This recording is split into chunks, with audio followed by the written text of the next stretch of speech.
Hello，大家好，我是 Cathy，好久不见。今天这期内容呢，也是因为我之前的一段时间一直在旅行，然后在处理我生活里面的一些很开心的事情，然后也是有一些我自己最近的生活近况想跟大家分享，所以就这个视频想是一个新的模式，就是我们像聊天一样闲聊的模式。一方面聊一聊我最近的近况，我在想的一些事情，另外一方面呢，也想和大家讨论一个话题，就是一个修行者的生活可以是什么样的，或者像很多时候我们会去问，应该是什么样的。那首先跟大家报告一下，我最近消失了去干嘛了哈？我结婚了，而且还结了3次。因为我 partner 他是澳大利亚人，然后他是澳大利亚的阿德莱德是他的老家，我们现在住在墨尔本，所以我们在阿德莱德办了一次这个庆祝，然后在墨尔本庆祝了一次，然后又回到我的老家，回到北京庆祝了一次。去北京的这个过程其实也算是我们的一个蜜月旅行的过程，所以有大概3个星期的时间都在路上，先去了新加坡，然后上海、杭州，然后来到了北京。然后在北京和家人然后朋友都有一个小的一个庆祝的一个仪式，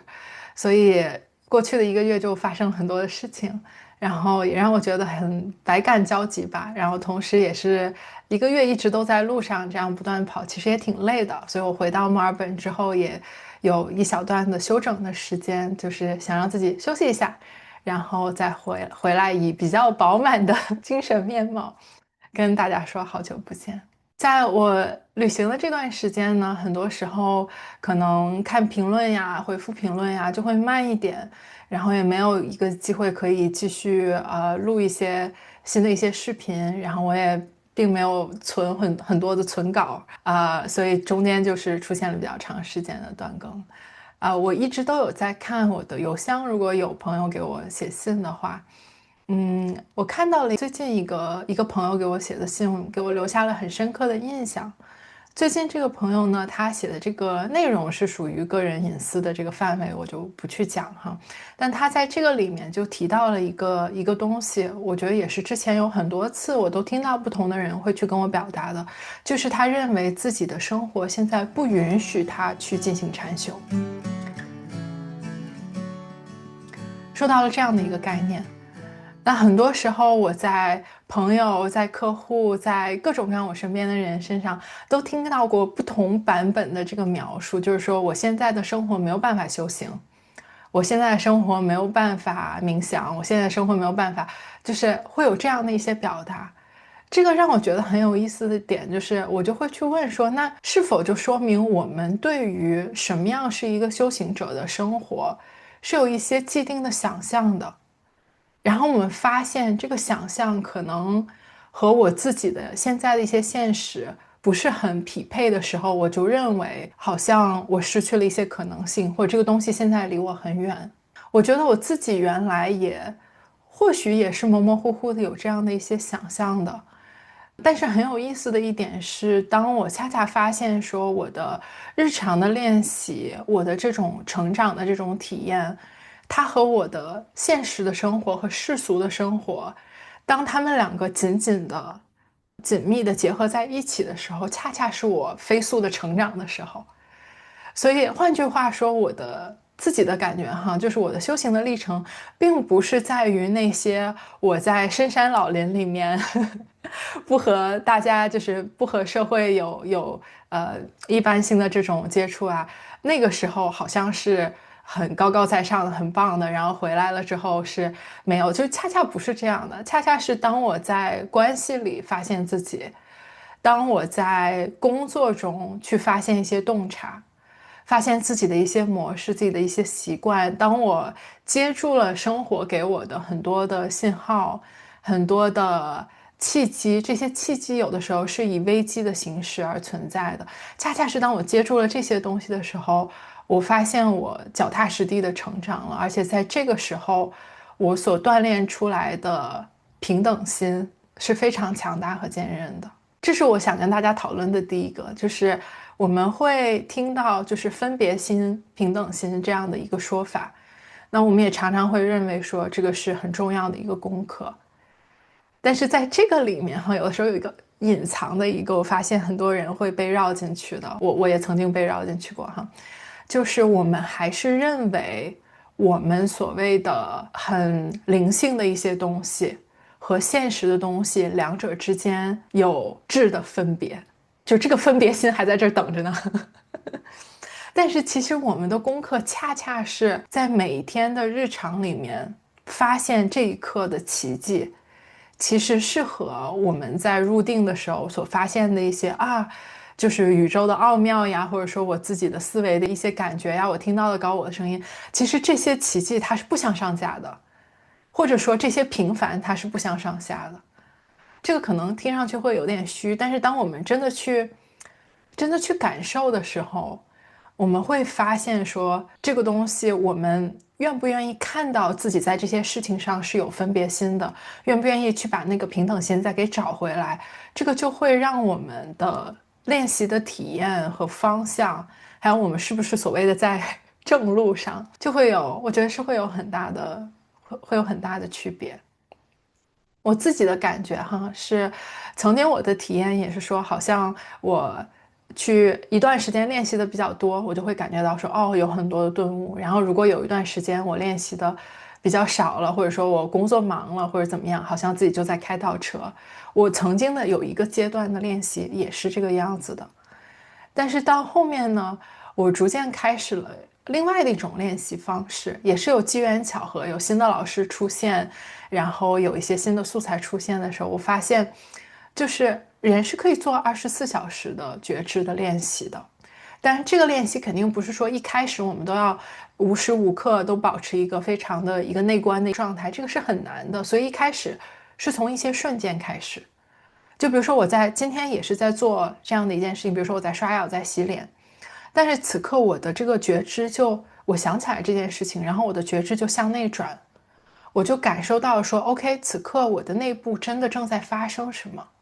我的周围正在发生什么。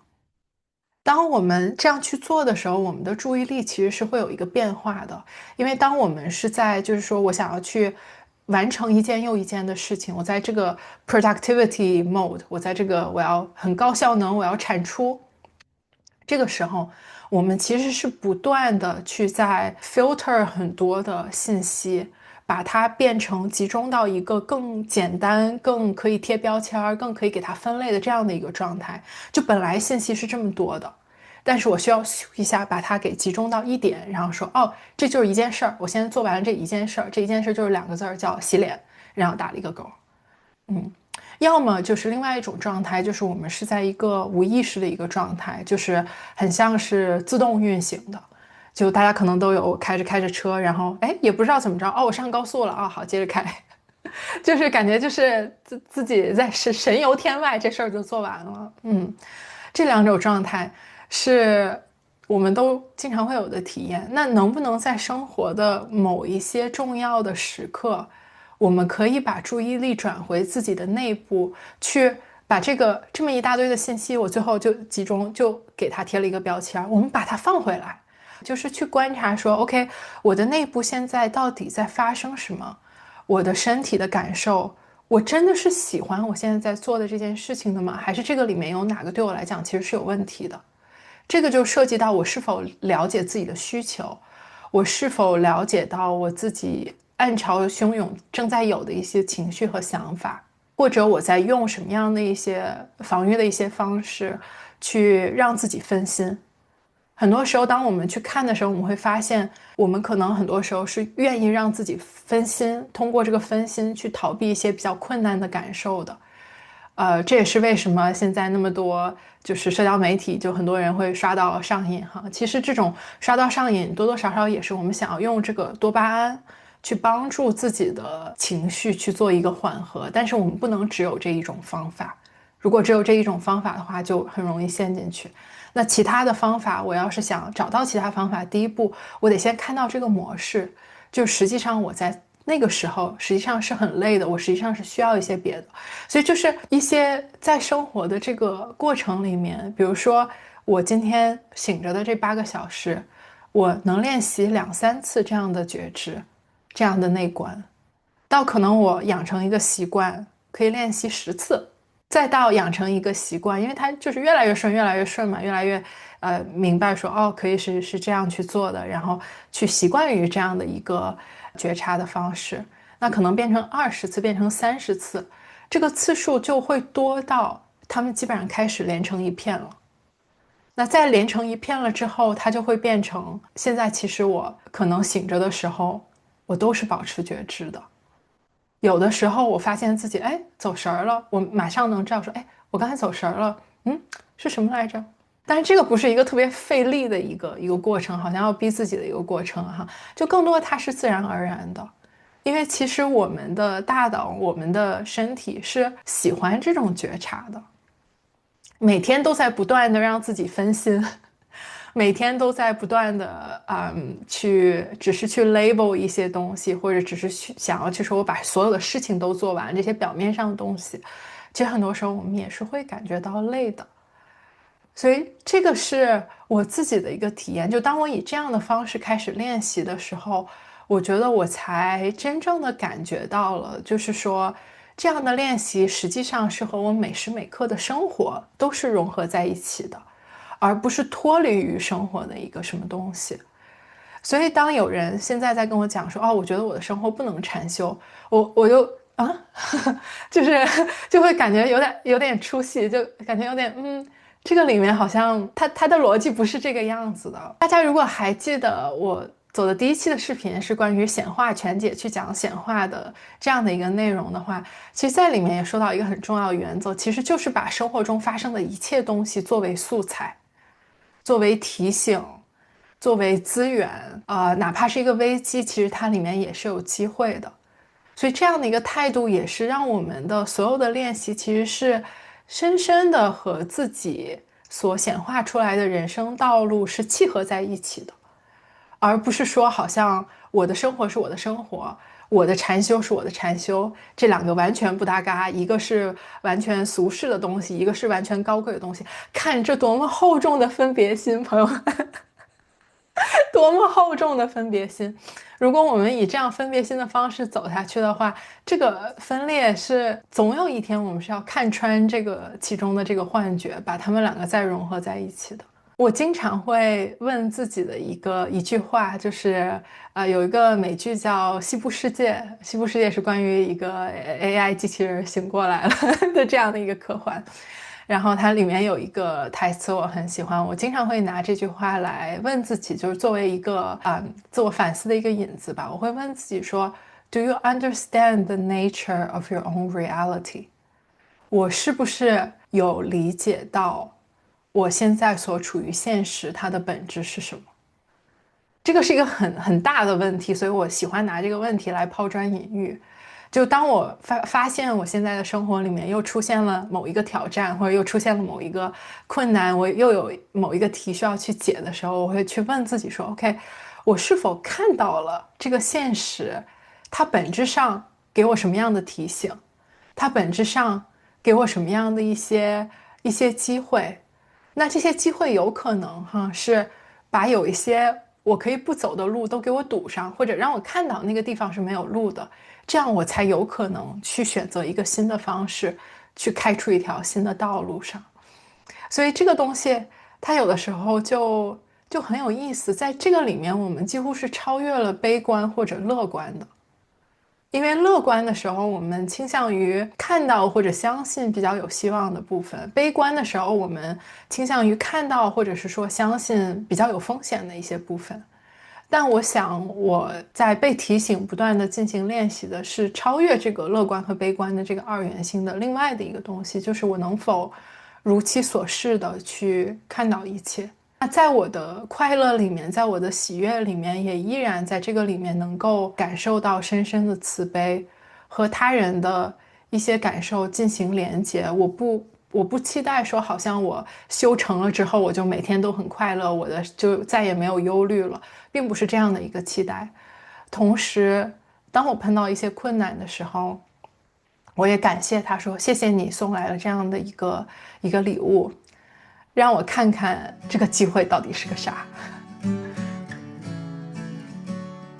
很多时候当我们明白了一件事情他提出的这个问题，当我们看清楚了这个问题，这个题读懂了，离这个答案出来其实就已经很快了。就这个题读懂了是80%，不是说需要我们跟那儿吭哧吭哧的就是使劲干的，而是就是我们说把这个题读懂了。但很多时候我们恰恰就在于说我们不愿意接受这个题，或者我们认为这个题是过来惩罚我们的、害我们的，或者怎么样。我自己最近的这个经历也是一模一样的。今年我2次回国，其实每次都是在发生一些特别有意思的东西。第一次回国和我家里人生病有关系，然后这件事情其实也和我自己从小的一些经历啊，还有在家庭里面我的一些体验呀，我自己怎么去看待我自己助人的这个边界，这些东西有很大的关系。也是在那个时候，我和江湖姐的那个访谈第一次发出来了，然后才有我现在自己做的这个 YouTube 的频道。所以都是我能够看到那个时候的很多的一些东西，它是在检查我什么样的功课，然后或者是说帮助我庆祝一个什么样的东西，然后以及带来了一些新的机会，都是由这个现实和我自己的选择，真的是两边的队友一起来完成的一个事情。我这次回国一方面当然是一个很大的庆祝，因为我结婚了嘛，然后我很开心，然后我带着我的伴侣回国，然后我们一起吃喝玩乐。同时其实也一定是在这个里面给了我一个新的视角，因为当我带着我的伴侣回国，然后他是一个和我的文化背景是不同的人，其实我就获得了一个机会，我可以从另外的一个角度去看待自己的文化里面一些我曾经认为我已经理解了的东西，然后可能在这个新的视角里面，它也会带来一些自己内部的冲突。就比如说我有很西化的一部分，因为我毕竟在国外生活，然后从小就被要求一定要学英语或者怎么样，一定我们都会有西化的这一部分。然后另外一部分我也是实打实的100%中国人。所以当我发现这些东西它其实是有矛盾的时候，这些张力其实就给我提供了一个很好的机会，就是我怎么去看透这个里面的这些二元性的这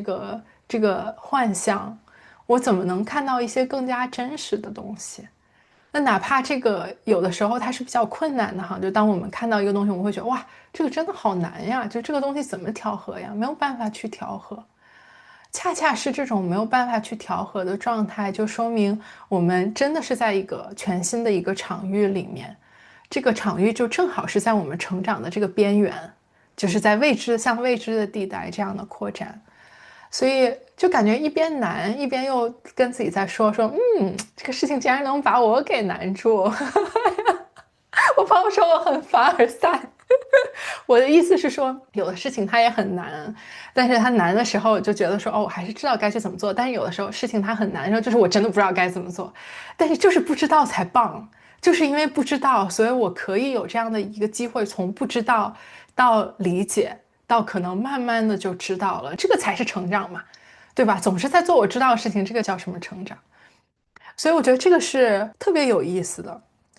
在生活中学习的这个东西，我们说回到就是说一个修行者的生活的可能性哈，就其实在生活中学习这个东西，在我看到的例子里，我觉得它是适用于几乎是所有人的，因为我们都在自己的生活里，人生本身就是自己的隐喻，生活本来就是生活的隐喻。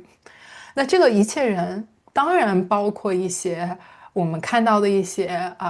我们觉得我们很尊重的人，修为很高的人，这样就我自己举我自己的冥想老师的例子哈，就是我之前在读明就仁波切他写的最新的一本书，叫《In Love with the World》。这个书他写的就是他自己从自己的庙里面逃跑到外面去做了一个流浪的 retreat 这样的一个过程。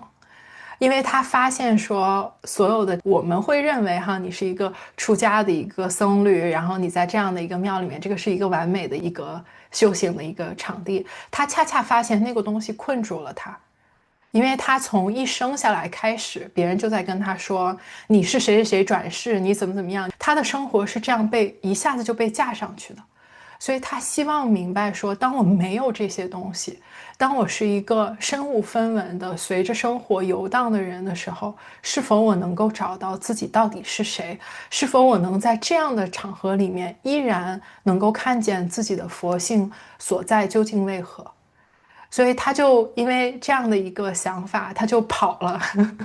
就半夜逃跑，留了一封信说我那个走了哈，不要担心我，然后就翻墙就跑了。所以他的这个书就写了他那天忐忐忑忑背这个包，里面塞了点零钱，然后从自己的这个墙里面翻过去，然后发现说，哎，我订的出租车没来接我，然后只好开始走，搭火车。在火车上他不再有那些优待，因为他自己的身份到哪儿都是有优待的嘛，都是有别人照顾他的，但这次就没有了，就他必须和各种各样的就是普通人一起挤一个最普通的一个火车，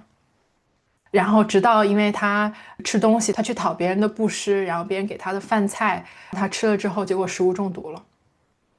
就感觉到说 OK， 我病得这么厉害，我是不是真的要死了？就真的病到没有办法为自己求助，病到都没有办法去伸手去拿起一瓶水这样去喝，或者去发出任何的求救的信号，感觉到自己真的就要死了的时候，恰恰那个时候他发现是一个绝妙的机会，就是因为在这样的一个可能死亡的这样的一个可能性面前，他开始练习自己的，就是我们会有 death and dying meditation， 就是会有这个 Bardo 开始练习这样的一些技巧，然后开始在这样的一个去接受说我现在真的病得很厉害，我真的有可能就这样病死了，这样的一个接纳的情况下去练习，然后也确实在这个过程中找到了除了明就仁波切这个名字以外的我到底是谁。所以这个在生活中，你看这个都是生活给到的馈赠，他选择了说 OK， 我一定要给自己制造这样的一个机会，那生活立刻就给他回应。这个东西并不是说要去惩罚他或者怎么样，而是就是恰恰他那个时候所需要的。我可能再举另外的一个例子哈，就是已经是很极端的例子了，我觉得我举一个佛陀的例子吧。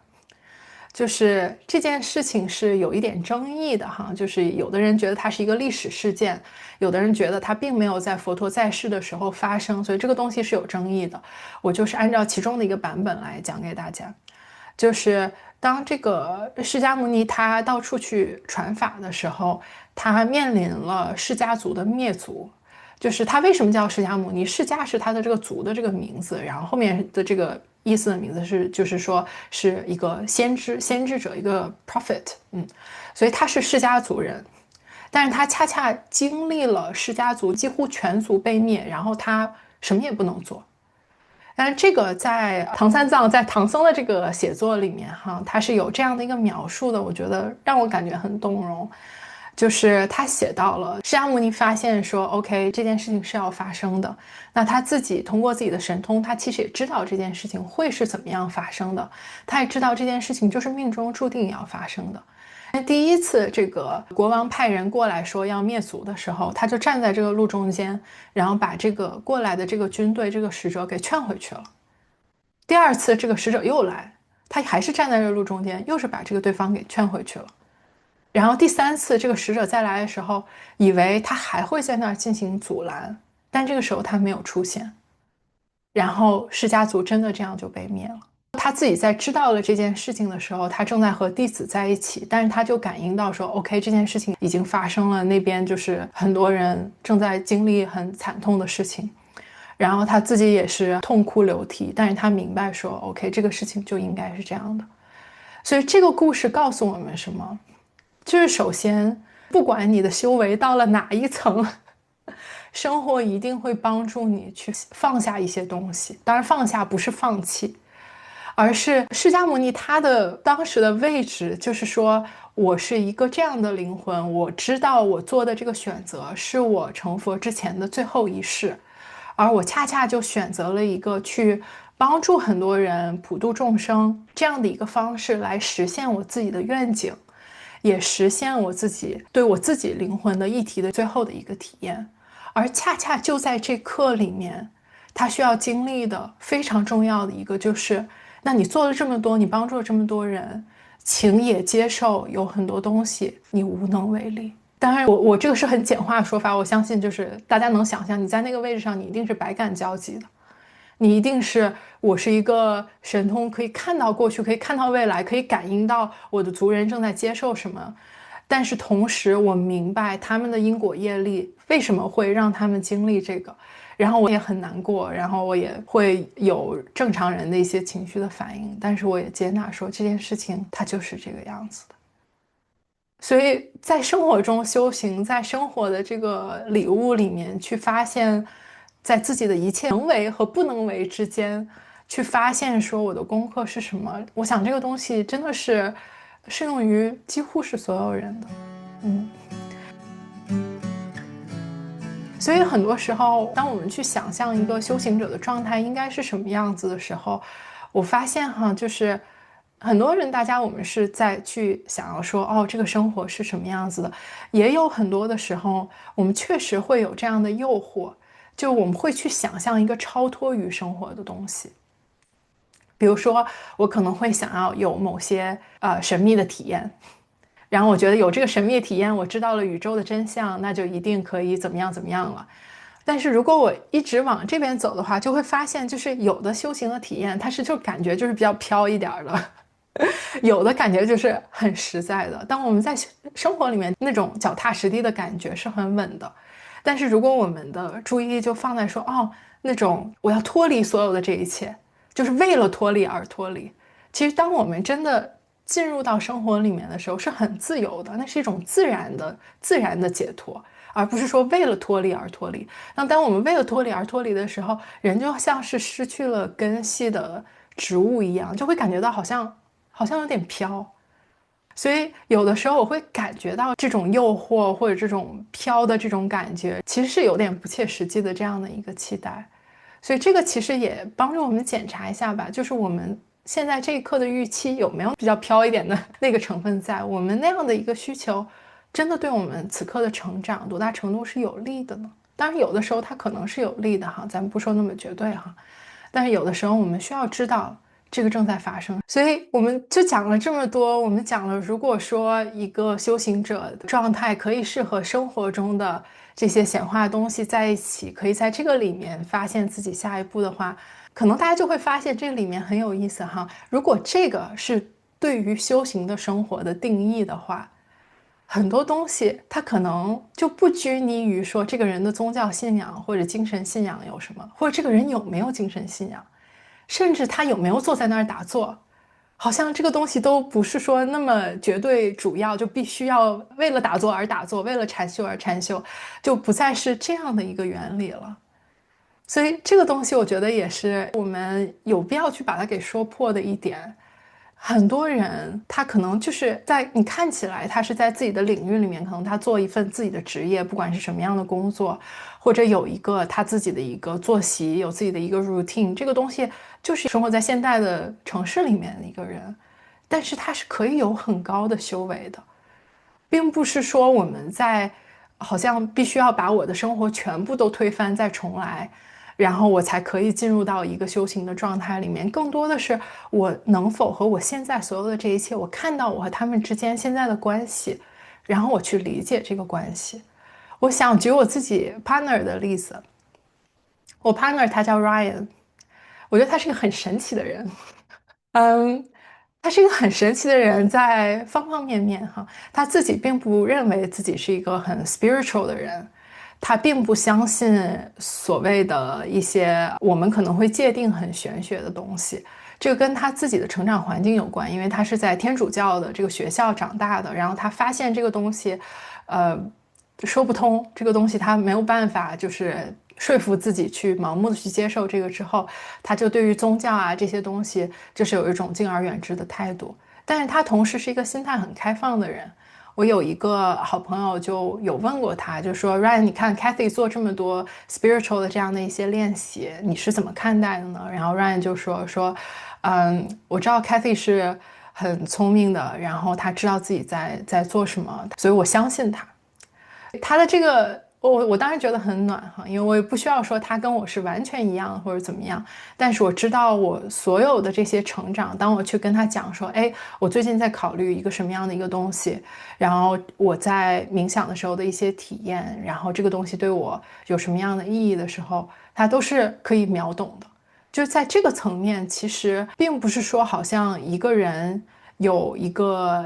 灵性的一个认同，另外一个人不认为想要使用这样的一些标签，他们两个好像就不相似，但其实有可能恰恰是高度相似的。我 partner Ryan 他也很喜欢做一些冥想，他做的冥想的类别跟我做的冥想的类别可能又不太一样。他在做冥想的时候，很多时候他是会去观察自己头脑里面会有什么样的一些想法，然后一个一个的去检视说 OK 我现在有这个想法，这个想法可能是从哪里来的，或者说这个想法它是否是真实的，它是否对我的成长是有好处的。他会做一些这样的通过思考的这样的一些内观的练习。而所有的这些冥想的种类，虽然我们做的可能不太一样，但其实他们也没有高下或者高低之分。因为冥想的这个东西的本质就是我们的意识在看见自己，就是我们的意识如果是这样的一个无穷无尽的连续体的话，其中的任何一部分都可以突然间扭头左看看右看看，就是我既是一个观察者也是一个被观察者，任何的一个部分都可以做这样的一个事情。所以这个是我觉得冥想最本质的，就是我们的觉知在发现、理解、感受和成为自身。在这样的一个意义上来看的话，我相信我们就明白说，其实到底我们怎么样定义一个修行者，到底是什么让我们成为一个修行者，是因为这个人结婚或者不结婚，出家或者不出家，吃素或者不吃素，或者是怎么样诸如此类一切这些标签的东西吗？我自己认为不是的。我觉得修行的过程，很多人哪怕他不用这个词，也是自然而然的发生的。在我这儿的话，区别一个修行者，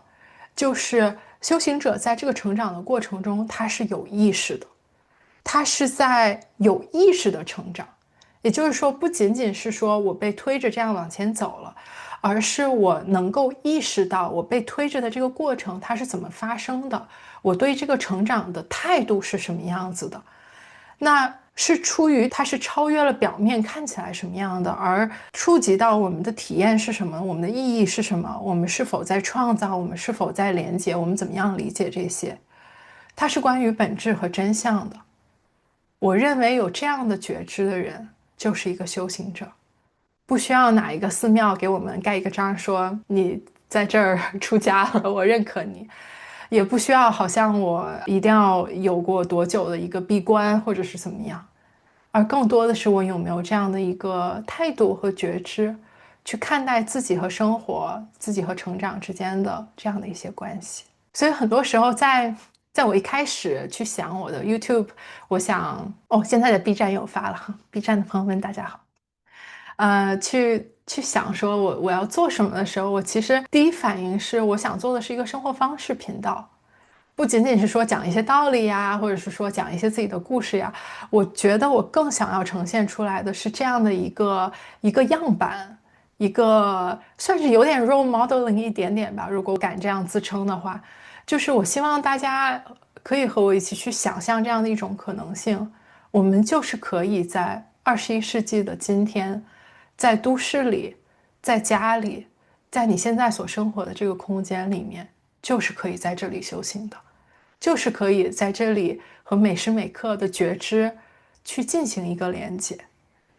而这样的一个路径，并不比有的人可能去进行闭关呀，或者长期的旅行啊，这些东西并没有高下之分，只要是我们此时需要的，我们能做到的，它就是这样有价值。所以今天这个闲聊聊了这么多哈，也聊到这儿，也最后也做一个预告吧，就是最近也有一个很好的一个机会哈，在接下来可以就是针对都市中的修行者这个话题，我想制作一系列的视频，然后里面也会有一些冥想的一些带练，就是帮助我们怎么在家里、在办公室、在闹市的大街上，在和我们的伴侣、我们的朋友和我们自己在一起的时候，怎么利用这个机会去看到我们的觉知，去和它产生连结，然后怎么样去对生活给我们呈现的这些礼物有个有趣的回应，有一个这样的一个和他一起共舞、和他一起跳舞这样的一个感觉。所以这个也是想要小小的预告一下。好的，今天的碎碎念就聊到这里啦，请告诉我你们喜欢这样的形式吗？有哪些问题的话也欢迎在评论区提出来，然后都会仔细的看评论区，如果有机会的话会再和大家进行进一步的讨论或者是解答。那我们下期再见啦，拜拜。